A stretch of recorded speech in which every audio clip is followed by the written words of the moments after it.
Assalamualaikum dan salam sejahtera. Bertemu kita lagi untuk membincangkan topik fokus SPM 2020.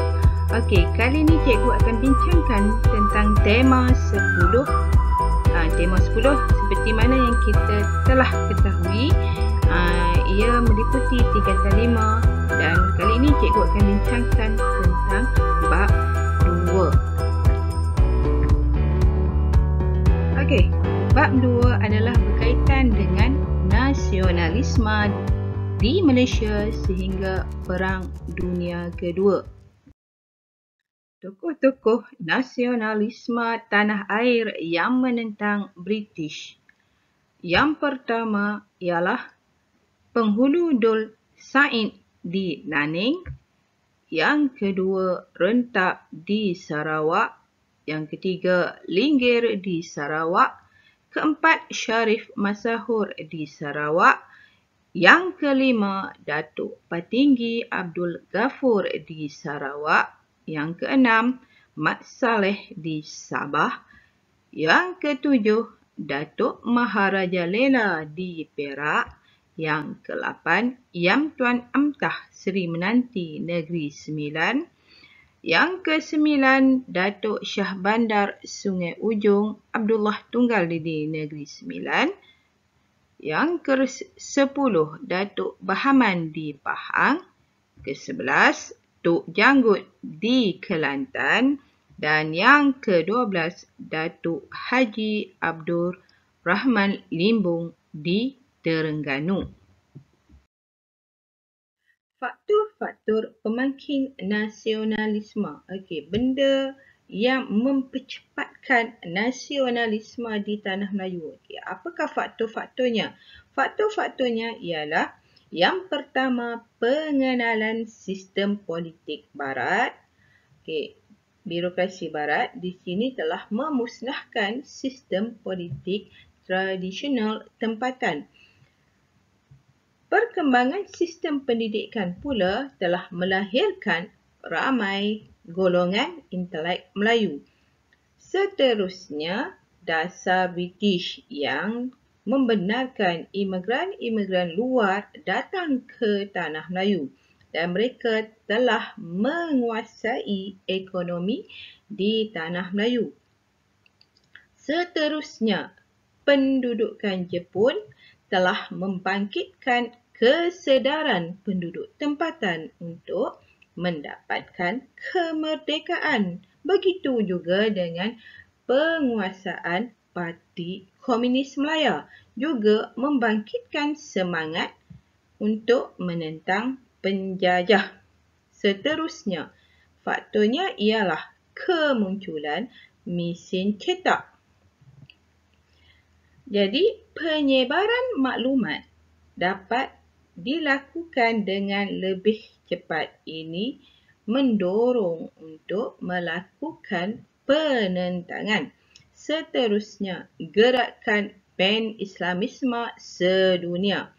Okey, yang ni adalah penentangan terhadap penjajahan barat ke atas negara-negara Islam.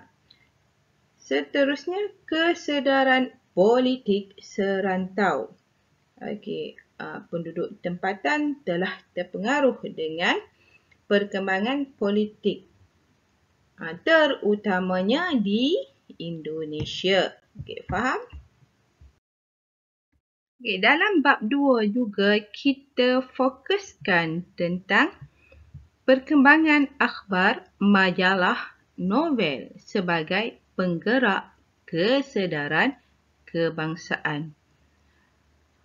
Okey, akhbar. Apa yang dibangkitkan melalui akhbar? Iaitu kepentingan pendidikan. Seterusnya, memartabatkan bahasa Melayu. Menaikkan taraf hidup orang Melayu. Seterusnya, mengubah sikap orang Melayu dan dasar British. Itu yang dibawa oleh akhbar. Seterusnya, majalah. Okey, pendidikan. Pendidikan di kalangan penduduk di Tanah Melayu, terutamanya wanita. Seterusnya, perpaduan di kalangan orang Melayu. Seterusnya, semangat nasionalisme. Juga dibangkitkan juga isu tentang taraf hidup, sikap orang Melayu dan peranan wanita. Okey, seterusnya melalui novel. Okey, apa isu yang dibangkitkan? Itu semangat nasionalisme. Seterusnya, menghargai sumbangan tokoh. Yang ketiga, kepentingan sejarah dan juga peranan wanita. Soalan-soalan berkaitan bab 2. Soalan struktur. Lihat soalan ni. Gerakan nasionalisme di Tanah Melayu merupakan gerakan penentangan terhadap British oleh pemimpin dan rakyat tempatan sejak abad ke-19. Mengapakah pemimpin tempatan menentang British? 2 markah. Okey, dia bagi pula jadual tokoh dan negeri Tok Janggut, Kelantan, Haji Abdul Rahman Limbung, Terengganu. B. Bagaimanakah pemimpin tersebut melakukan penentangan terhadap penjajah British? 4 markah. C. Mengapakah semangat menentang penjajah wajar dicontohi oleh generasi muda hari ini? Juga 4 markah. Okey, soalan A. Mengapakah pemimpin tempatan menentang British? Okey, apa yang cikgu minta sebelum ni? Kita cari kata kunci. Mana kata kunci untuk soalan ini? Okey, pemimpin tempatan menentang British. Menentang. Okey, mengapa? Okey, apa jawapannya? Okay, cikgu dah sediakan di sini. Okey, jawab dengan ayat yang penuh. Pemimpin tempatan menentang British kerana. Okey, jawapan dia kerana dasar penaklukan British. Okey, titik. Selain itu, pemimpin tempatan kehilangan kuasa atau pengaruh mereka. Okey, mana dia? Kehilangan kuasa. Pemimpin hilang kuasa. Seterusnya, campur tangan British dalam adat resam tempatan. Campur tangan British juga menyebabkan pemimpin tempatan menentang markah. Okey, markahnya apa? Nak 2. Calon ni betul berapa? 3. Tapi markah penuh mestilah 2. Okey, faham macam mana nak jawab? Soalan B pula, bagaimanakah pemimpin tersebut melakukan penentangan terhadap penjajah British? Okay, berapa markah diperuntukkan? Markah diperuntukkan adalah 4. Kata kuncinya ialah pemimpin tersebut. Siapa pemimpin tersebut? Tok Janggut dan Haji Abdul Rahman Limbung. Buat apa? Melakukan penentangan terhadap British. Okey, macam mana jawapannya? Okey, jadi dia nak 2 orang. Jadi kat sini siapa? Tok Janggut dan Haji Abdul Rahman Limbung. Okey, jawapan dia mesti kita bagikan kepada dua-dua tokoh tersebut, iaitu Tok Janggut dan Haji Abdul Rahman Limbung. Tok Janggut atau nama sebenarnya Haji Mat Hassan bin Munas menentang British kerana membantah pelaksanaan sistem cukai. Membantah pelaksanaan sistem cukai dan beliau enggan membayar cukai. Pada tahun 1915, Engku Jeram Penghulu Adam Haji Said Cik Ishak serta rakyat tempatan bersetuju menyerang Pasir Putih. Kan dia kata bagaimana. Okey. Dan mereka berjaya menduduki. Sebuah kerajaan telah dibentuk. Sebuah kerajaan telah dibentuk. Engku Besar Jeram sebagai Raja, Tok Janggut sebagai Perdana Menteri, Cik Ishak sebagai Pegawai Daerah. Mana-mana kita boleh, betul lah. Dia nak pemimpin tersebut. Jadi kita letak dua-dua pemimpin. Manakala Haji Abdul Rahman Limbung atau nama sebenar beliau ialah Haji Abdul Rahman bin Haji Abdul Hamid, tidak berpuas hati dengan sistem cukai. Tidak berpuas hati dengan sistem cukai dan undang-undang tanah yang diperkenalkan kepada rakyat tempatan. Apa yang dia buat? Pada Julai dan Ogos 1922, beliau mengetuai penduduk kampung membersihkan tanah di Kuala Telemung tanpa menghiraukan peraturan tanah oleh British. Pada Mei 1925, kira-kira 300 orang penduduk kampung berkumpul dan membuka tanah milik Nik Maimunah Ibni Sultan Zainal Abidin III. Kemarahan penduduk tempatan terhadap British menyebabkan mereka melancarkan penentangan bersenjata pada Mei 1928. Kumpulan di Kuala Berang telah berjaya menduduki bangunan kerajaan. Kumpulan di Kuala Telemung pula bersiap sedia menunggu arahan menentang British. Kenapa cikgu letak banyak kat sini? Tak apa. Ini sebagai latihan untuk anda. Kenapa cikgu letak nama penuhnya Tok Janggut atau nama sebenar Haji Mat Hassan bin Munas? Tak perlu letak pun tak apa. Letak Tok Janggut pun tak kisah. Kita dah tahu kan. Sebab di soalan ni dia tanya Tok Janggut. Ini sebagai pengetahuan. Faham? Seterusnya, kita lihat pula soalan C. Mengapakah semangat menentang penjajah wajar dicontohi oleh generasi muda hari ini? Soalan ditanya tentang semangat menentang penjajah wajar dicontohi oleh generasi muda hari ini. Nak berapa markah? 4 markah. Jadi, jawapannya ialah semangat menentang penjajah wajar dicontohi. Tadi dia tanya soalan wajar kan? Wajar dicontohi oleh generasi muda hari ini kerana mereka telah menunjukkan semangat setia negara yang tinggi.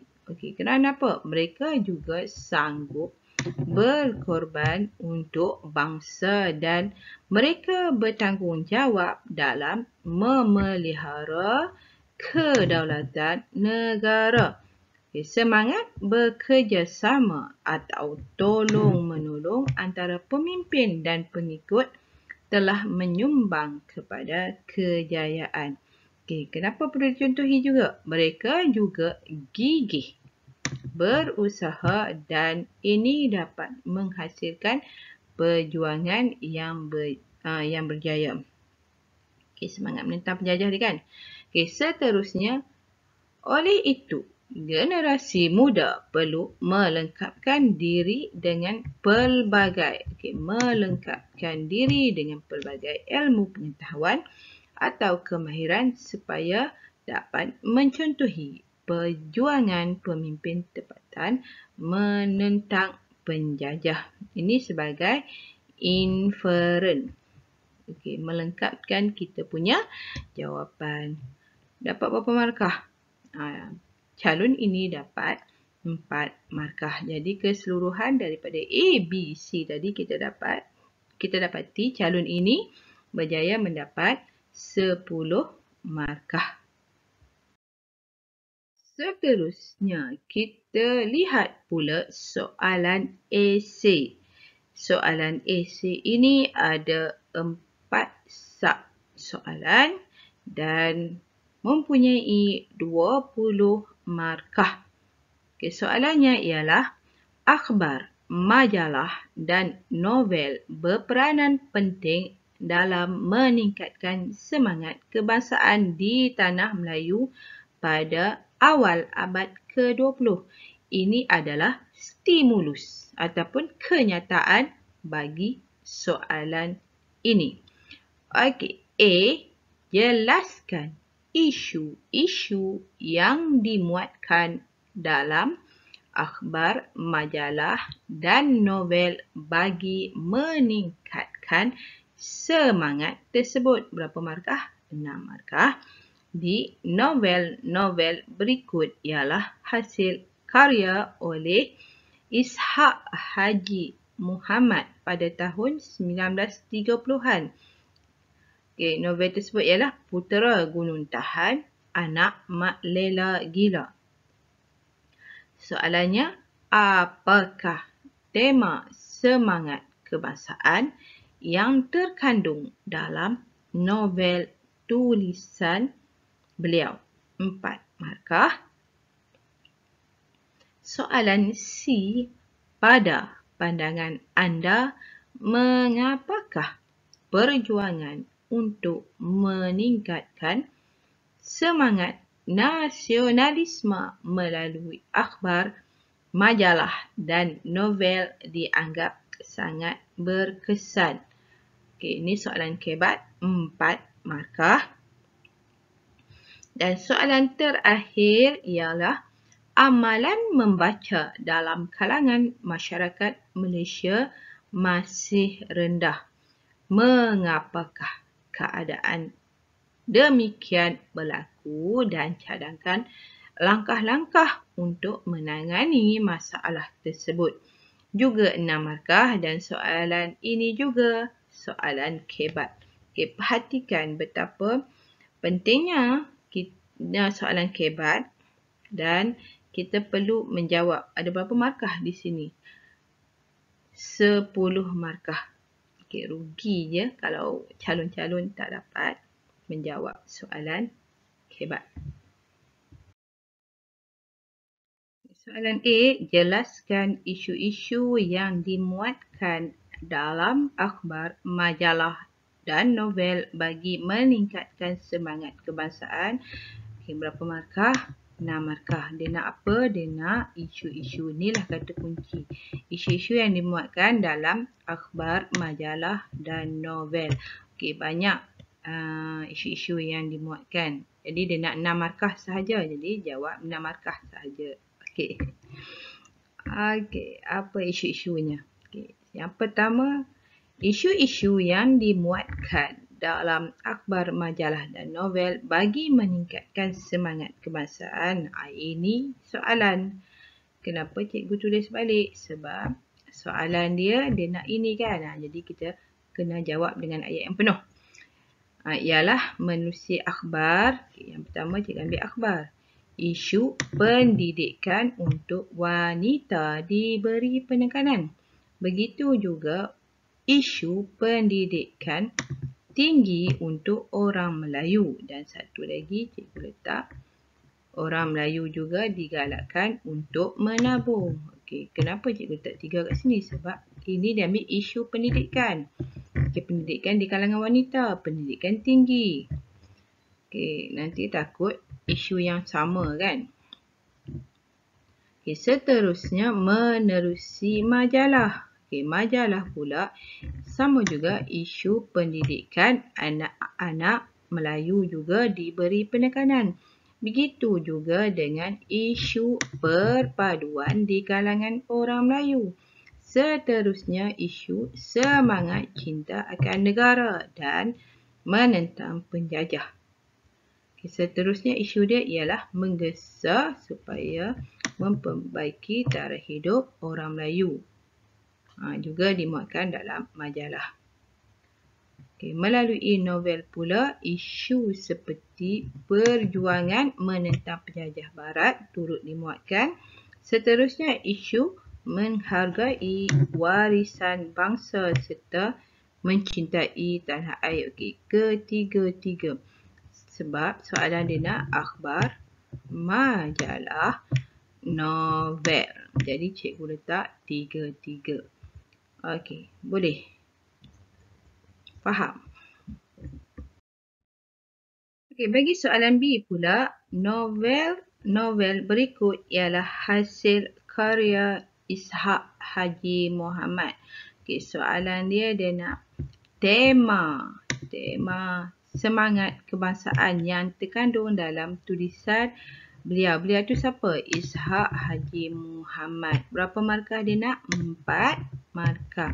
Okey, jawapannya ialah tema semangat kebangsaan yang terkandung dalam novel Putra Gunung Tahan ialah semangat wira penduduk tempatan menjaga maruah bangsa.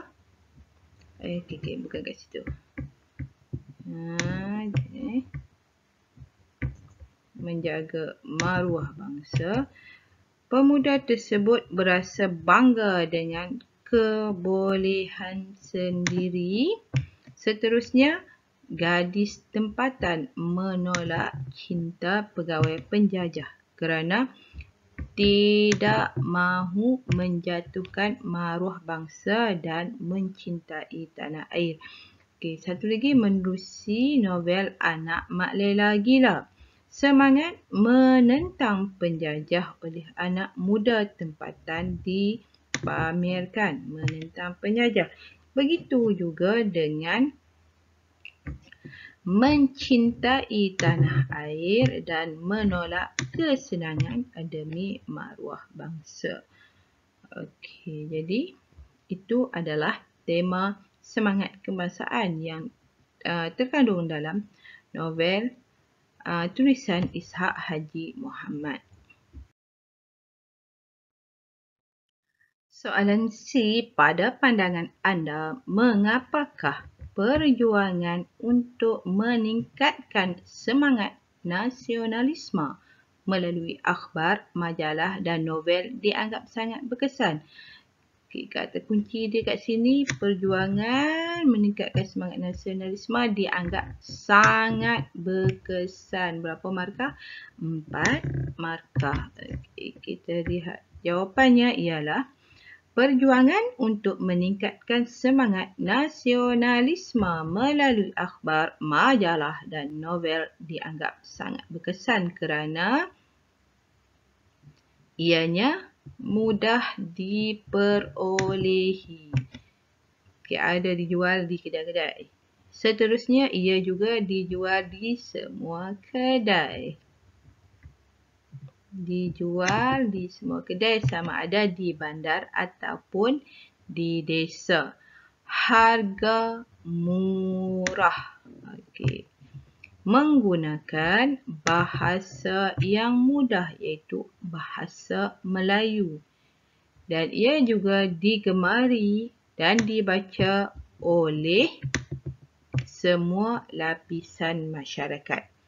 Di dalamnya mempunyai rencana atau gambar yang menarik. Di dalamnya juga mengetengahkan tentang isu politik, ekonomi dan sosial orang Melayu.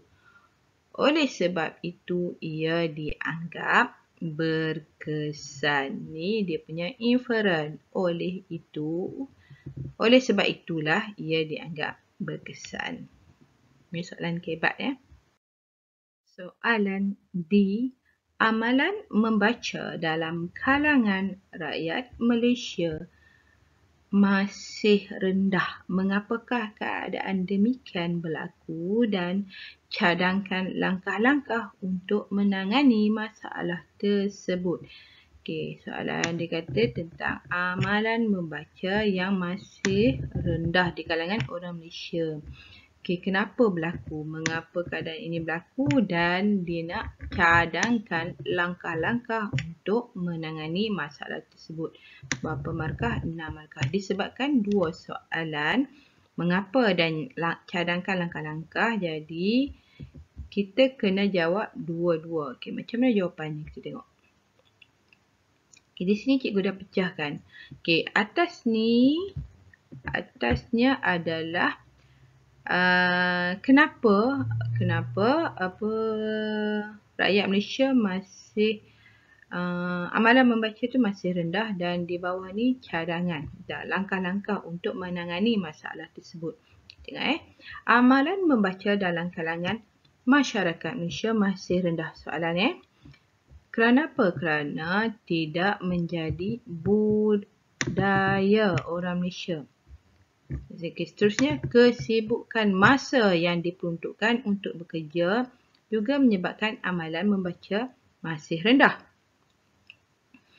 Di samping itu, mereka juga penat ataupun dah letih bekerja, menjadikan tak sempat untuk membaca.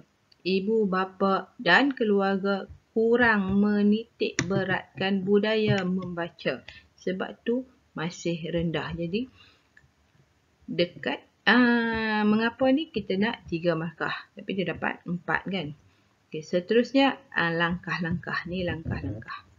Okey, langkah-langkah yang kita cadangkan. Okey, langkah-langkah untuk menangani masalah tersebut adalah mengadakan kempen kesedaran tentang kepentingan membaca agar mempunyai semangat untuk menambahkan ilmu.